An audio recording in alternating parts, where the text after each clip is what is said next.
এই রাজ্যে গণতন্ত্রের চতুর্থ স্তম্ভ মিডিয়া বারে বারে আক্রান্ত হয় এবং বিশেষভাবে আপনাদের ডিপার্টমেন্ট তো টার্গেট নাম্বার 1 থাকে। এর বাইরেও যারা অন্য ধরনের সংবাদ পরিবেশন করেন তাদেরও ছাড় দেওয়া হয় না। বেলডাঙ্গার ক্ষেত্রে সেটা প্রমাণ। গুন্ডাদের হাতে চলে গেছে, এরা যা খুশি করবে দেখানো যাবে না। যে গরিত অপরাধ ব্যারাকপুরের কাউন্সিলর করেছেন তার উপযুক্ত শাস্তির দাবিতে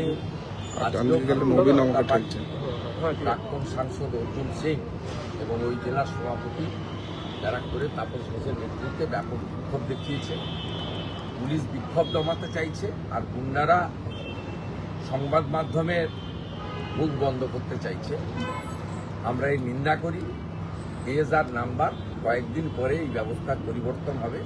পশ্চিমবঙ্গে প্রকৃত গণতন্ত্র নিয়ম মেনে মায়ের চোখ দান করে গ্রেপ্তার হলেন মুসলিম শিক্ষক। নথি থাকা সত্ত্বেও মৃতার পরিবারের 6 জনকে গ্রেপ্তার করলো পুলিশ এবং মুসলিম গ্রামবাসীদের অভিযোগ যে চোখ নাকি বিক্রি করে দিয়েছে। সবই সম্ভব।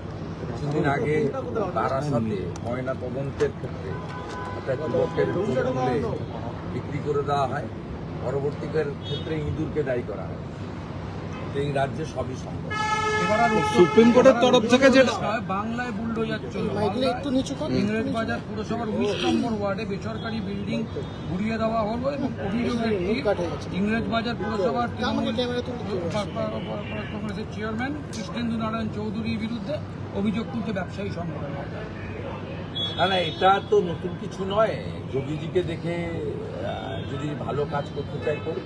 অবৈধ নির্মাণ, সেই নির্মাণ কি আছে না জেনে মালদা যিনি আমাদের বিরোধী দলনেতা আছেন কাউন্সিলর পুরসভা অমলান ভাদুরীর কাছ থেকে পুরো বিষয়টা জেনে আমি মন্তব্য করবো, না জেনে মন্তব্য করবো।